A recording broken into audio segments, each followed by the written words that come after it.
to, golly, I missed so much earlier. Oh well, all right. Turn to Genesis chapter 37.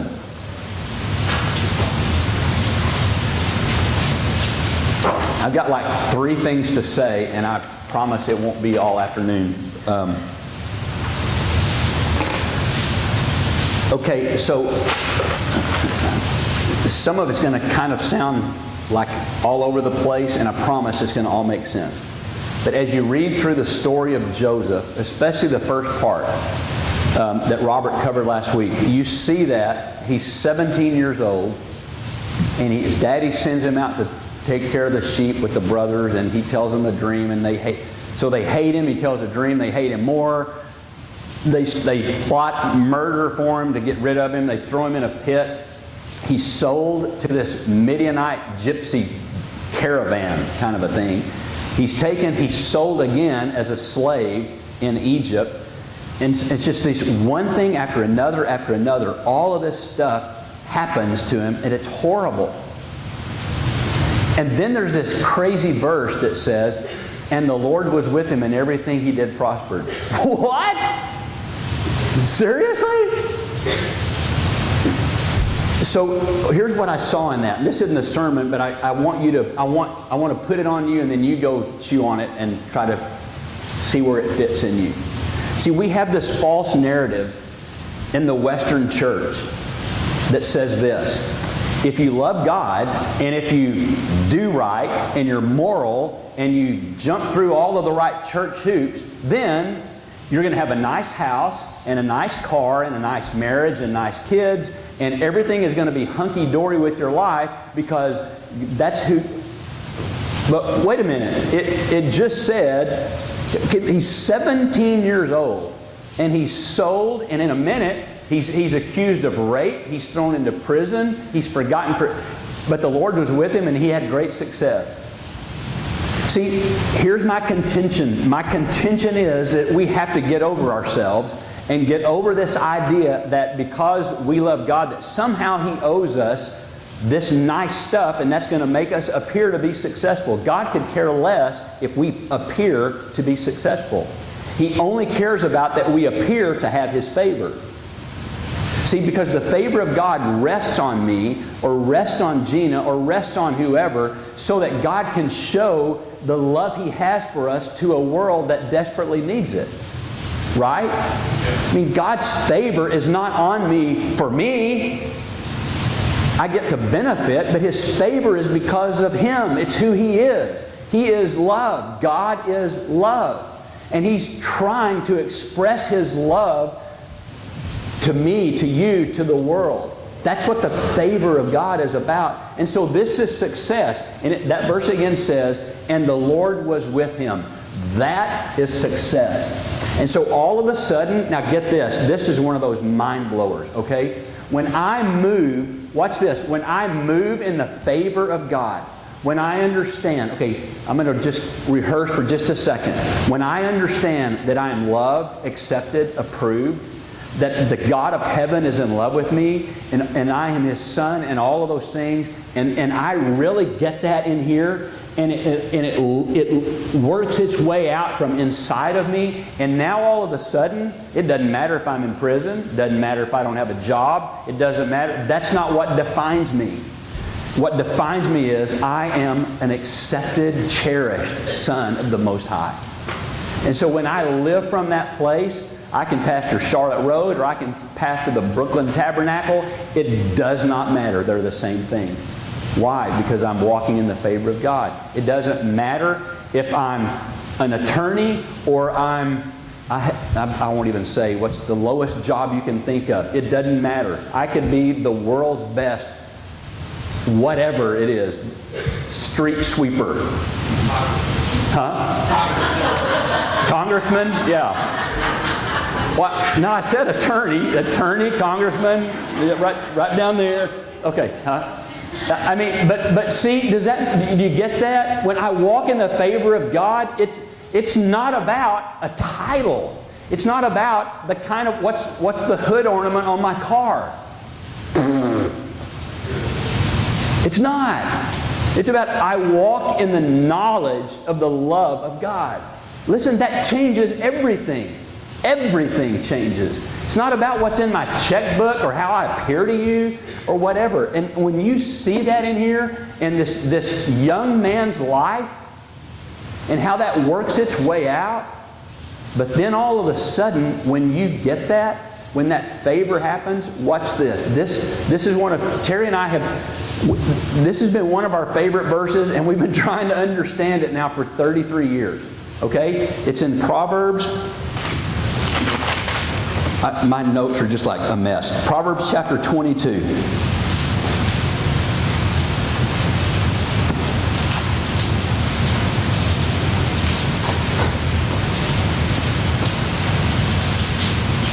Okay, remember, success is the Lord being with us, like it says in 39. That was 39:2, by the way. The Lord's with Joseph, and he prospered. Okay, Proverbs 22:29. Do you see a man skilled in his work? The word there, how I memorized it, I forget what translation was, gifted. Do you see a man gifted in his work? He will serve. This says serve. Others say stand. He will stand before kings. He will not serve before obscure men. Okay, so watch this. My gift. Each of us has a gift. God deposited a gift inside of you. A gift, not just a spiritual gift, but a giftedness.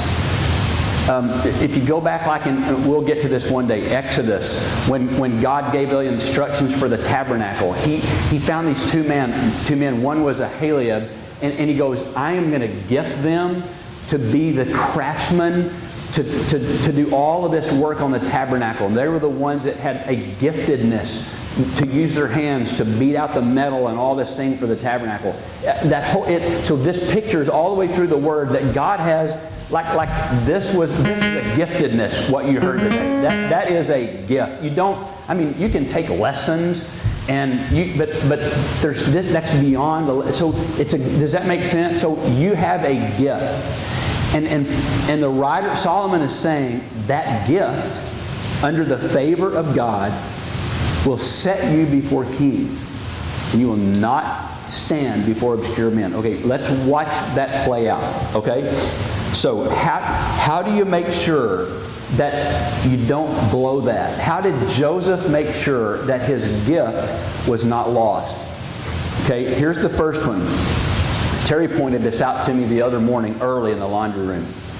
I forget how early it was, but she goes, I was reading, and this is what I noticed, that when Joseph got out of prison, okay, remember how he got there? And we're going to touch on this in a minute. So here he is, he's this 17-year-old, and it says in there that he's this handsome, good-looking, well-built young man. Okay? And so the captain of the guard's wife, I better not go there. Okay, she likes him, all right? And so she tries to seduce him to be with her, and he rejects. And we're going to get to that in a minute. And so, because he rejects, he runs out of the house, but he left his coat, basically.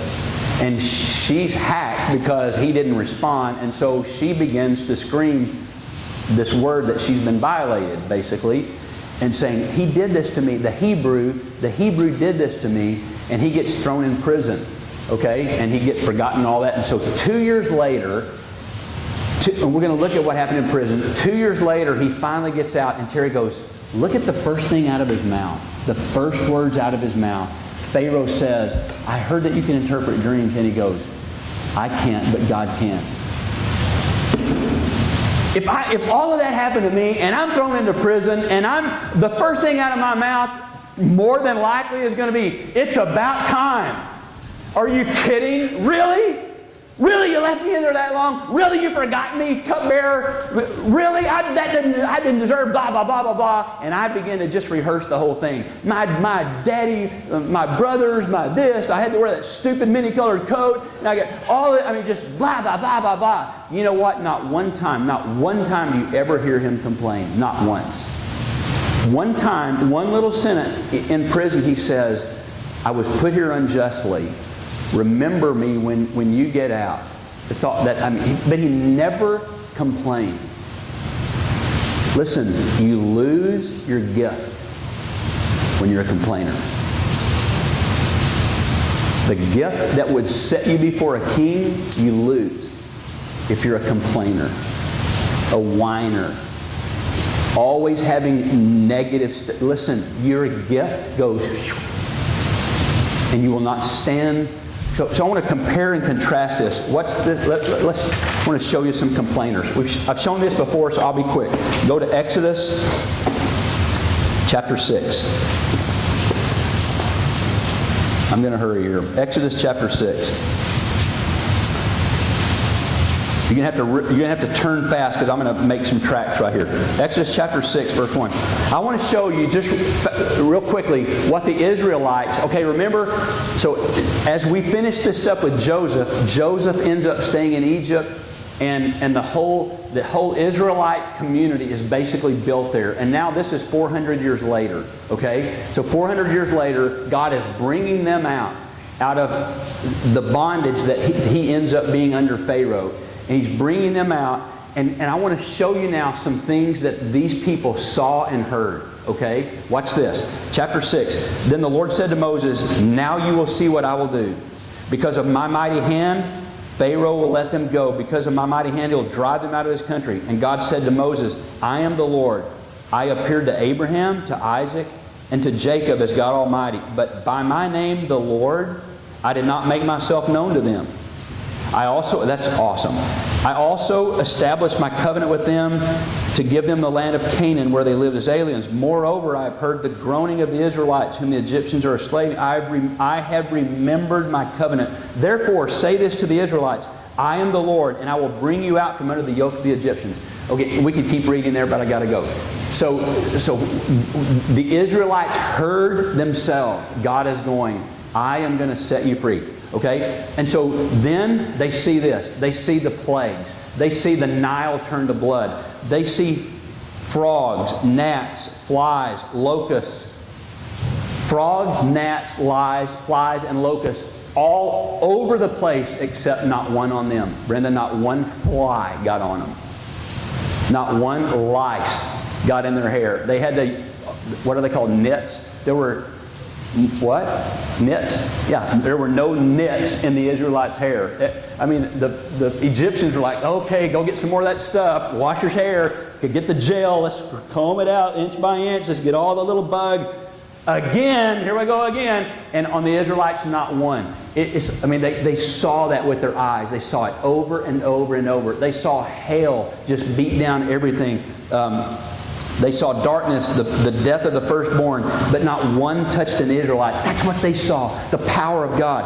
And then in Exodus chapter 13,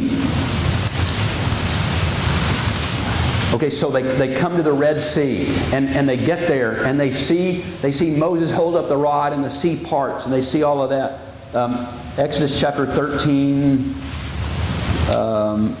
21. And then Moses stretched out his hand over the sea, and all that night, okay, listen, by the way, all that night, in my darkest time, God's at work. Don't ever forget that. Okay, all that night the Lord drove the sea back with a strong wind. They're standing there watching. Okay, they're scared out of their mind. This Egyptian army, Pharaoh is after them. They come to the Red Sea. There's no way they can go forward. There's no way they can go back. They're standing there, and all of a sudden, they hear this wind begin to blow. And they see this wind begin to separate the water like that in the sea and turn it into dry land. The waters were divided, and the Israelites went through the sea on dry ground. They're experiencing every bit of this. With a wall of water on their right and a water on their left. The Hebrew word for that is basically gelatin. Like the kids are going, oh, look at the jello. It's like jello, okay? The Egyptians pursued them. Watch this. And all of Pharaoh's horses and chariots and horsemen followed them into the sea. And during the last watch of the night, the Lord looked down from the pillar of fire and cloud at the army, and He threw it into confusion. The Israelites got to see this entire army in total chaos. And they watched the wheels of their chariots come off. And the Egyptians said, let's get away, let go, the Lord is fighting for them against us. And then the Lord said to Moses, stretch out your hand over the sea so the waters may flow back over the Egyptians and their chariots and horsemen. Moses stretched his hand, and at daybreak the sea went back to its place, and the Egyptians were fleeing forward toward it, and the Lord swept them into the sea, and the water flowed back and covered the chariots, and not one of them survived. And the Israelites saw every second of that. I mean, like, wow. Okay, that surely, I mean, they're going to know now. They will never, ever turn their back on God now. Look at what they've seen and they've heard. But the Israelites went through on dry ground with a wall of water on the right and left. And that day the Lord saved Israel from the hand of the Egyptians. And Israel saw the Egyptians lying dead on the shore. And when the Israelites saw the great power of God displayed, the people feared the Lord and they put their trust in Him. Okay, now we're getting somewhere. Okay. And then they hear in the next chapter, they hear Miriam, Moses' sister, stand up and begin to sing this phenomenal song. It's just amazing. Let me just show you a couple of things in this song, okay? She sang about the strength of the Lord, verse 2. That I can't even read this. That her Lord, verse 3. Yeah, her Lord is a warrior. So they heard her sing this song about the Lord being a warrior. How the Egyptians sank like a stone, verse 5. She sang about the greatness of His majesty, verses 6 and 7. And verse 11, she sang about His unfailing love that would lead them. They heard how nations would tremble before them. This is what they heard. Nation, okay, we just came through that, and nations are going to tremble before us, verses 13 through 16. They heard that they would be planted and established, and then they hear this, she grabs a tambourine and she starts doing her thing with that. I mean, it's just this unbelievable song.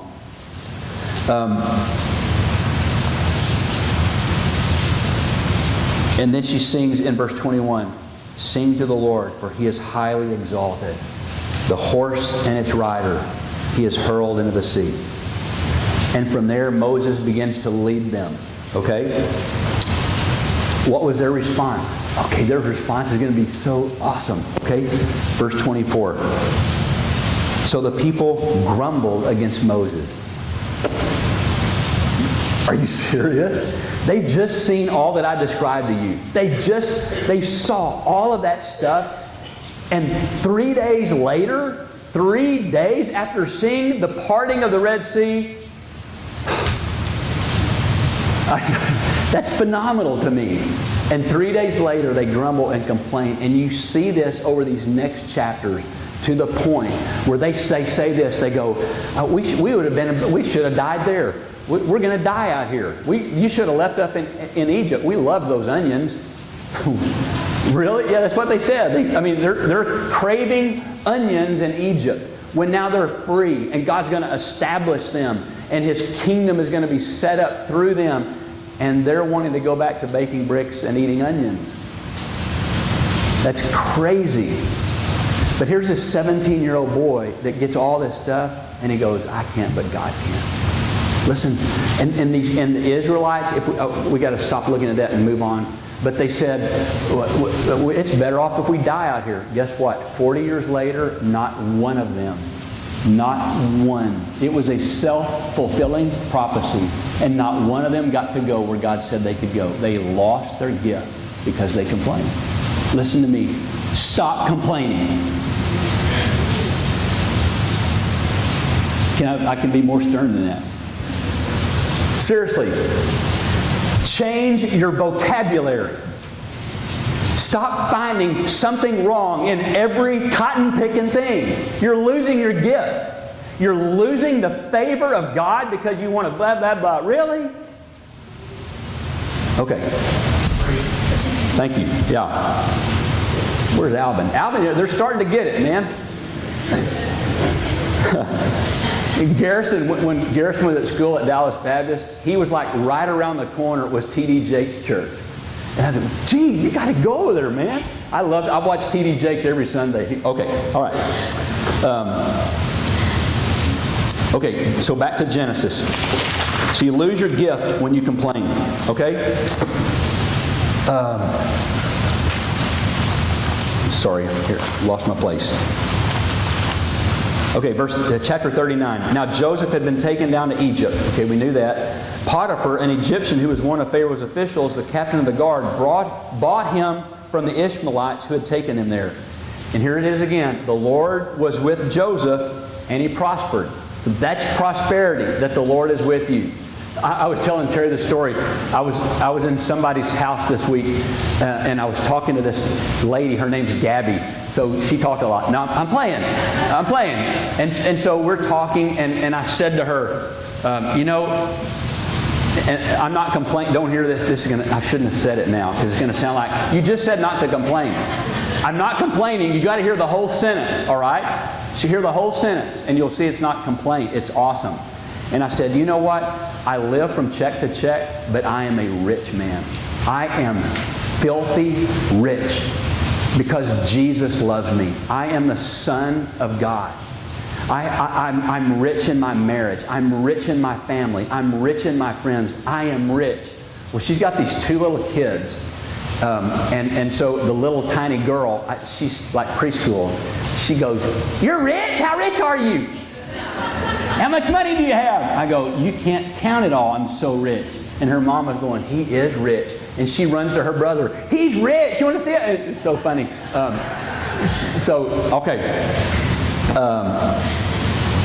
The Lord was with Joseph, and he prospered. Prosperity is understanding the Lord is with me. Okay, and living in His favor. And he lived in the house of his Egyptian master. Okay, so he's a slave. He's got this master, and I mean, it's like, you're not, okay, work for 8 hours. He had to live there, okay? And when his master saw that the Lord was with him, here's the favor, when the master saw his integrity, how he loved God, how all these things, he puts him in charge, that the Lord gave him success, and he found favor in his eyes, and he became his attendant. And Potiphar put him in charge of his household, and he entrusted his care everything that he owned. And from the time he put him in charge of his house and all that he owned, the Lord blessed the household of the Egyptian because of Joseph. Okay, little side note here. Let's see if I can remember this.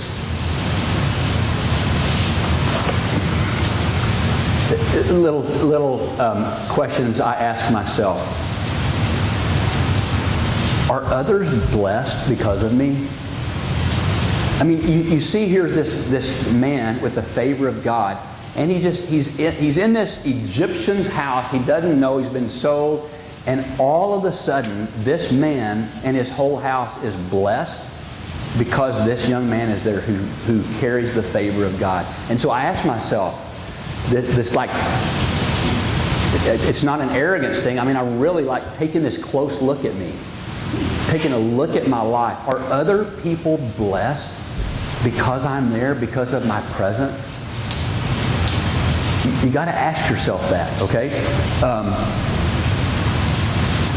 And then this one, and he's put in charge. And so I wrote myself a note. Let me tell you exactly what I put. Am I capable of being in charge of others' lives? I mean, is God doing something that significant in me? Okay, anyway. All right. So, Joseph was well built. This is the middle of verse 6. Now Joseph was well built and handsome, and after a while his master's wife took notice and said, "Come to bed with me." He's 17 years old. Hey, let me describe this, okay? He is a 17-year-old young man. Enough said. I guess some of you haven't raised 17-year-olds. Okay. He's a 17-year-old young man. He's in a country, nobody knows him. Nobody cares about him. His family are miles away. I mean, it's like every condition where it would never be discovered. And she goes, "Come to bed with me." What's he going to do? But he refused. See, to keep your gift, and for that gift to present you before kings, you cannot compromise. There is no compromising. So the first one, no complaining, no compromising. And you read the rest of the story this afternoon, okay? What would the story be? What would the story be if verse 8 started and he did? I won't do this. Look at this. It's just so falling apart, but it's not falling apart enough for me to just go. But if verse 8 said something, anything different than it did, you could tear the rest of it out because it would all be different. Do you get that? Because watch this. And we've seen this before in the stories that we've looked at. It's like there have been times when the history of the kingdom of God was down to one person.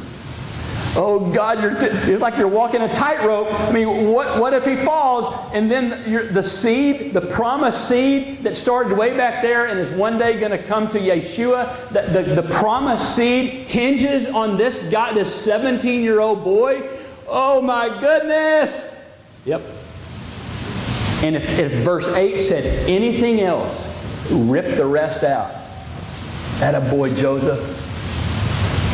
Way to maintain the gift. Way to not compromise. What would the history of Israel be? What will the history of my life be if I compromise? Wow. Okay, thirdly, you got to notice, and we don't have time to look, he never compared himself. Why, my brothers, they did this, but they're this. And it's like he's looking, listen to me, you cannot look around and try to compare your story and my story. It doesn't work. But when we do, guess what? It makes us bitter and angry or jealous or envious or all of these things. We start wishing that their story was as bad as mine and all this nonsense. It really is sick. But when you start comparing, guess where the gift goes?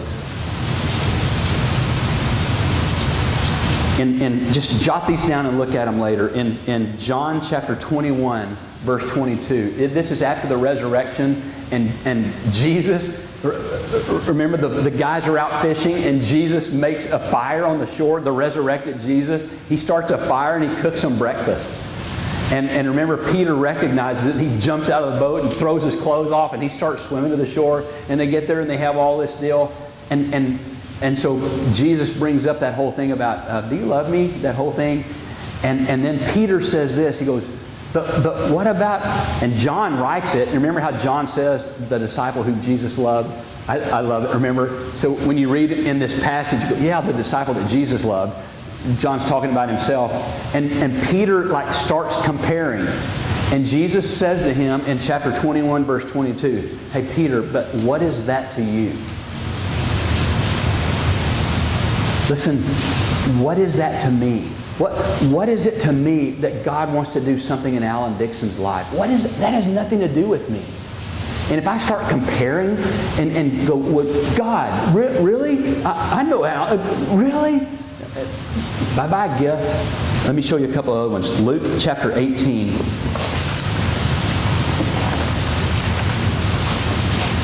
Luke chapter 18, verse 9. To some who were confident of their own righteousness and looked down on everybody else, Jesus told this parable. Two men, am I right?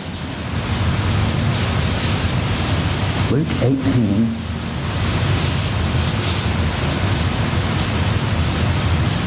Yeah, I guess. Well, I don't know what I was thinking. Two men went up to the temple to pray, one a Pharisee, the other a tax collector. The Pharisee stood up and prayed about himself. Oh God, I thank you I'm not like other men. See the comparison? I thank you that I'm not like other men, robbers, evildoers, adulterers, or even like this tax collector. I fast twice a week and I give 1/10 of all I have. I'm talking like a disc jockey for some reason. Okay. But the tax collector stood up at a distance. He would not even look up to heaven, but he beat his breast and said, "Oh God, have mercy on me. I'm a sinner." I tell you that this man, rather than the other, went home justified before God. For everyone who exalts himself will be humbled, and he who humbles himself will be exalted. And then Matthew chapter 20. This is the one I thought I was reading. I'm sorry. My story's confused. Matthew chapter 20, verse 1. This is a great story. For the kingdom of heaven is like a landowner who went out early in the morning to hire men to work. Say this landowner is going out. He's got a vineyard to take care of, and so he starts looking for day work, day helpers, okay? It's like the day work that stands around the porter paint store hoping that they'll get hired at 6 o'clock tomorrow morning, you know? Hey, can you use me for the day? That's kind of the picture, okay? So he goes to hire them, and he agrees to pay them a denarius for the day, and he sends them into the vineyard. So he shows up at 6 o'clock, let's say, and he goes, okay, here's what I'm willing to pay if you want the work. I just read The Grapes of Wrath, like I finished last week again for the umpteenth time. And so that's kind of what I see in this. So he says, all right, remember how okay, never mind. So he goes, Jack, if you will do this for today, I'll give you 1 denarius. Awesome, I'll take the job, okay? So Jack goes to work, all right? About the 3rd hour, 3 hours later, so 9 o'clock or whatever, Alan comes. And I go and I see other people standing in the marketplace, and I go, "Hey, Alan, you want a job? Go work in my vineyard. I'll pay you a denarius." Sure. So Alan goes. So there's Jack. He's been there since 6, and now Alan goes and he starts working in the vineyard, and knowing that he and I agreed, I'm going to pay him a denarius for the day. So he goes out again about the 6th hour and the 9th hour and did the same thing. So in the 6th hour, I hire Stoney. And in the 9th hour, I hire Steve. You lucked out, buddy. And so, so it's 3 o'clock in the afternoon, and Steve goes, I get to go work in the vineyard for a denarius. Can you see what's going to happen? Okay. About the 11th hour, he goes out and he finds others standing around. He asks them, "Why have you been standing here all day and not doing anything?" "Because no one has hired us," they answered. "Why don't you also go to the work in the vineyard?" So the rest of you, I see you, it's like, okay, you're working 12-hour shifts, and it's the 11th hour, and I go, okay, I'll pay all of you a denarius to go work in the vineyard. When evening came, the owner of the vineyard said to his foreman, "Call the workers and pay them, beginning with the last ones hired and going on to the first." So the rest of you, I pay your denarius, and then I work my way back through Stoney and through Steve and through Alan and finally to Jack, okay? So when those who were hired first, they expected to receive more. So Jack goes, okay, wow, this is awesome. They've only been working an hour, and he paid them a denarius. I've been here 11 times as long. Man, jingle, jingle, I'm gonna have more than a denarius in my pocket. But each one of them also received a denarius, and when they received it, they began to grumble against the landowner. "These men who were hired last worked only 1 hour," they said, "and you have made them equal to us, who have borne the burden of the work and the heat of the day." But he answered one of them, "Friend, Jack, I'm not being unfair to you. Didn't you agree to work for a denarius? Jack, take your pay and go. I want to give the man who was hired last the same as I gave you. Don't I have the right to do what I want with my own money? Or are you envious that I am generous? So the last will be first and the first will be last." When you start comparing, well, wait a minute, I did this and I live this way and I don't have any, they don't have any trouble and blah, blah, blah, blah, blah, and the gift just floats away, okay? Let me show you 3 more just fast and we're done. How to stand before kings, no claiming or demanding. I was trying to keep the little C thing going, all right? So no claiming. In other words, he didn't demand that it be any different. He didn't demand to be out of the suffering. He did not, listen, don't waste the suffering that you're going through. Don't waste it. Do not try to fight your way out of it, because it's in that suffering that God is doing this incredibly deep thing inside of you. like he was Joseph. He was preparing. We look at this story and we go, wow, I don't understand that. And God was going, I understand. That's all that matters. It only matters that God understands. You got to know that, all right? It doesn't matter. You can whine all you want. God, I just don't understand. Okay. And the problem is, because it only matters that he understands. And what he was doing in Joseph with all of this stuff, with the slavery and the selling and all this, God was getting him ready because the seed was there and what was coming. And listen, your suffering that you're going through, God is preparing you for something. And you know what we keep doing? We keep weaseling our way out because we get a little tad uncomfortable and God goes, I had you where I wanted you and I was almost done and now we got to start over. We pull ourselves out too quickly when God's not done. And watch this. This is the coolest verse. And you're going to go, how do you think that makes sense? Okay, it's chapter 41, verse 50. And we're going to get to the rest of this story next week, so you may not totally understand this. Before the years of famine came, Joseph had 2 sons born. Okay, now remember the whole story, all of the mess and trouble and heartache and forgotten and being in prison and all of that. So he has 2 sons, and he names his firstborn Manasseh because it is because God made me forget all of my trouble and all my father's household. And the second he named Ephraim and said, it is because God has made me fruitful in the land of my suffering. You want a gift that will present you before a king? Then stay the course. If there's suffering, if there's trouble, don't demand your way out. Don't claim that you deserve something different. Stay the course, and there will be an Ephraim inside of your life, in you, where you persevered the suffering and you're made fruitful. No conforming. The word conform, here's some adjective or some, what is that?